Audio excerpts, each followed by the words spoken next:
Hello, and welcome to my list of 10 movies that I will never watch again.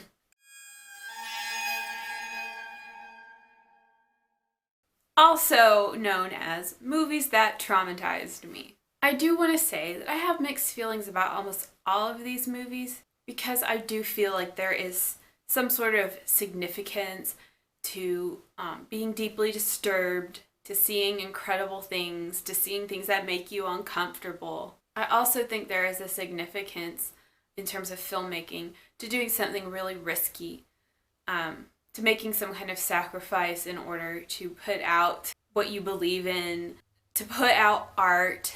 But at the end of the day, if I'm being honest with myself, I'm not gonna watch these again.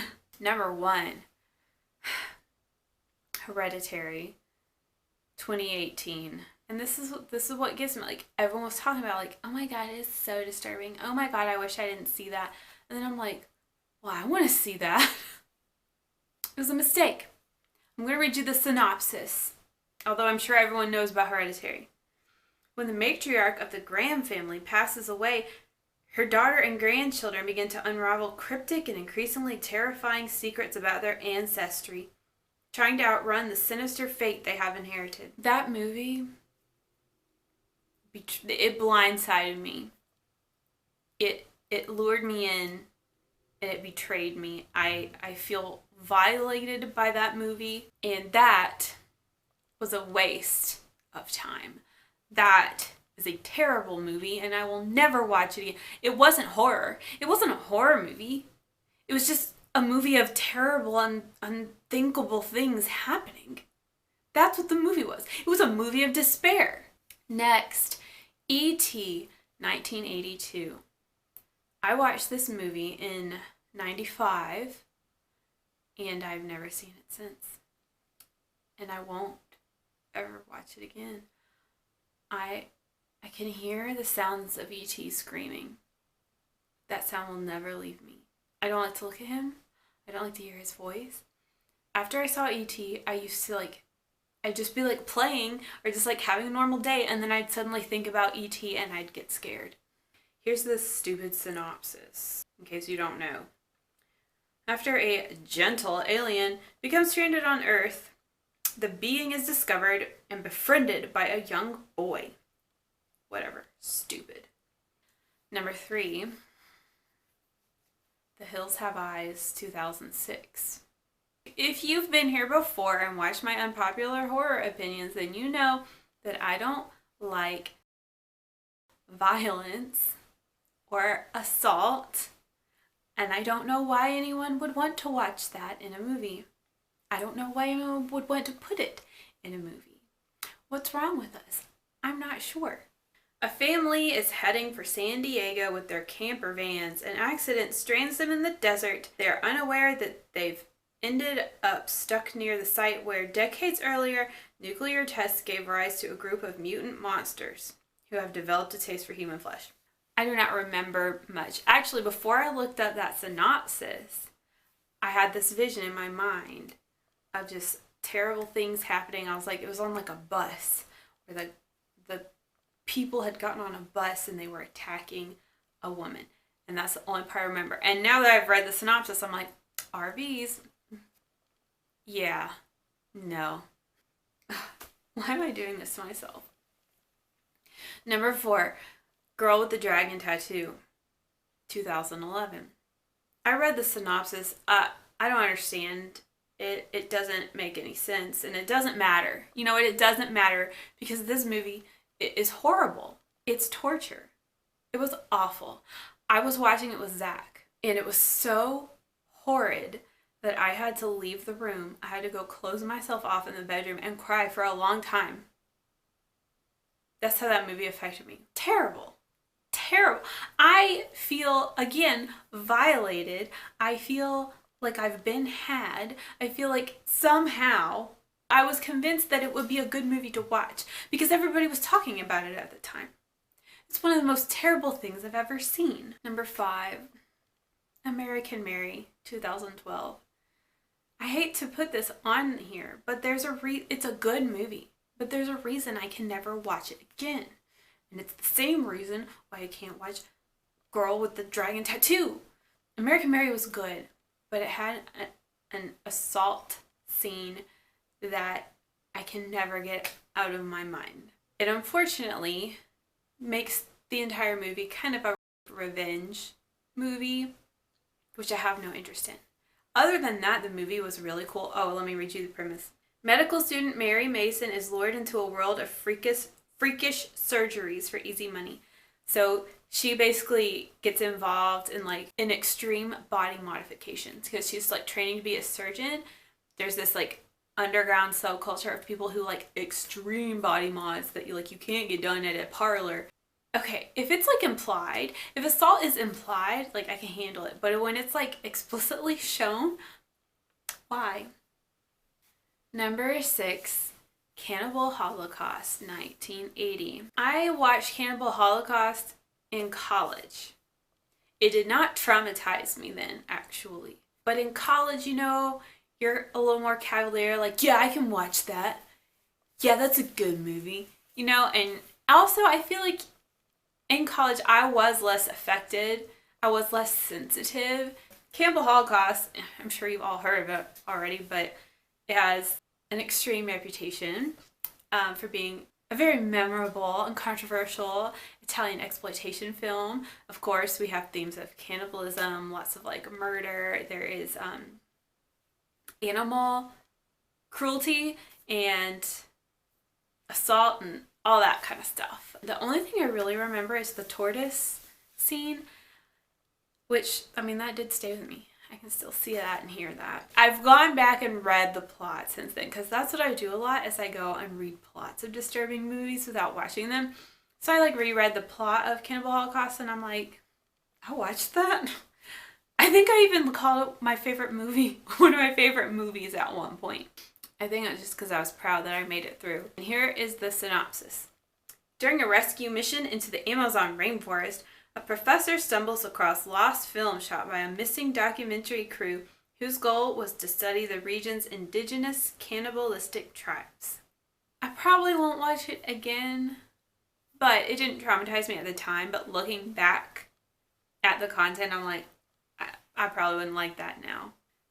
Number 7 is American Satan from 2017.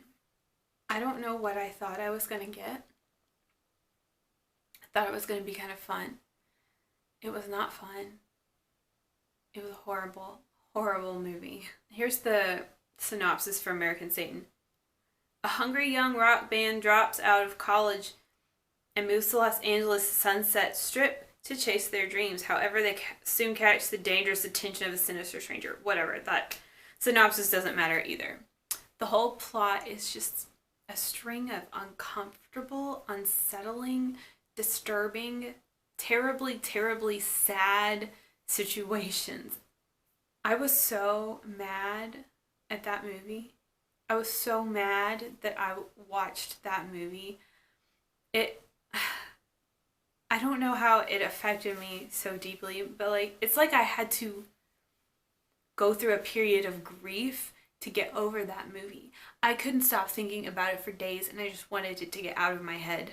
Whoever made that movie would probably just be really glad to hear that, but I am not glad about it. To be honest, I never talk about the movie, and I hate thinking about it. This is the first time I've really talked about it, but it's something I really regret watching, and I hate that it crosses my mind, but I hope one day it just fades with time and I totally forget about it. Number 8, man. Into the Wild, 2007. Zach made me watch this because it's his favorite movie or something. A son of wealthy parents graduates from Emory University as a top student and athlete. However, instead of embarking on a prestigious and profitable career, he chooses to give his savings to charity, throw away his possessions, and set out on a journey into the Alaskan wilderness. This movie was freaking tragic. I don't know why anybody would watch this for fun. It's not fun. It's horrible. The ending is freaking... I won't spoil it, but it's bad. Okay, the ending is burned into my mind. The ending of this movie, as I was watching it, I just burst out crying. And I don't really do that, but I just like burst out crying. And I was kind of inconsolable for a while. And Zach was like, sorry. No. Why am I re-traumatizing myself? Number 9 is Requiem for a Dream from 2000. I saw this in college again. So I was all like, big, bad, nothing bothers me in college, right? But still, even so, Requiem for a Dream did traumatize me. But it was like, I had conflicting feelings because it was really beautiful and really well done. But the subject matter, it's just so depressing. Maybe the most depressing movie I've ever seen. And it's just deeply upsetting. And that's not my jam. Oh yeah, and the synopsis doesn't matter. It doesn't matter. Drugs, sadness, sorrow, despair. There you go. Oh my god, I just remembered another movie. We're gonna put a bonus movie on this list. Are you ready? Kids from, was it 95, 96? Kids. And I have conflicting feelings about this too because it was written by Harmony Korine, and Harmony Korine also wrote and directed my favorite movie ever, which is Gummo. So that is why I felt like I needed to like kids. I felt like I needed to own kids. I felt like I needed to claim kids. I was a big fan of like coming of age, like rebellious teenager, that kind of content. So I just thought like, well, Kids is the perfect movie for me. Like Kids is the epitome of all that stuff. In reality, it's really disturbing. And people say the same thing about Gummo, but this is different. It's really disturbing. And as much as I love the cast and everything, like that movie is not for me.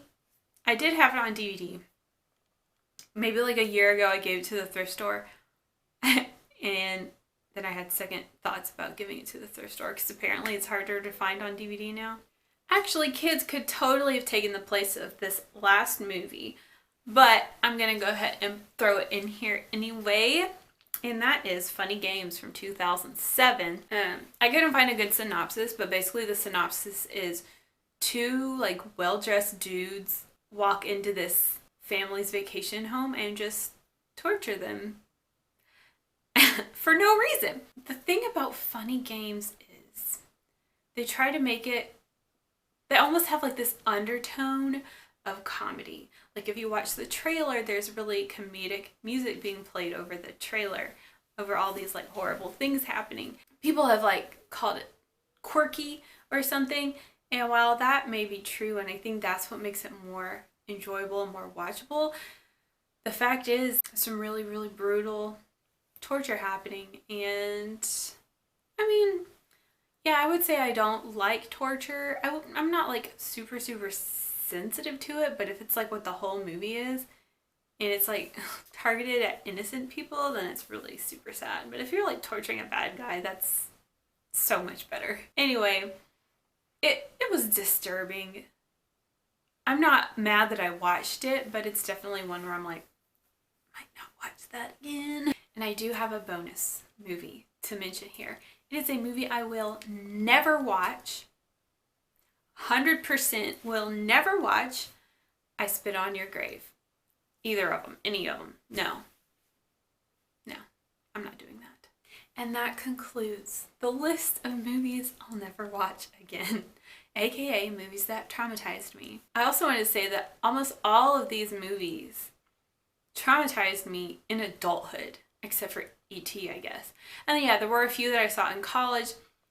They didn't necessarily like traumatize me in college, but now that I look back as an adult, I'm like, yeah, I wouldn't watch that again. But it's weird. As an adult, I've become much more sensitive to certain subject matter. But let me be clear that, of course, horror is my favorite. Just generally like experimental, low budget, exploitation films, banned films, controversial films, like super rebellious films. They're so important and so intriguing, but these 11 movies just all had things that are not for me.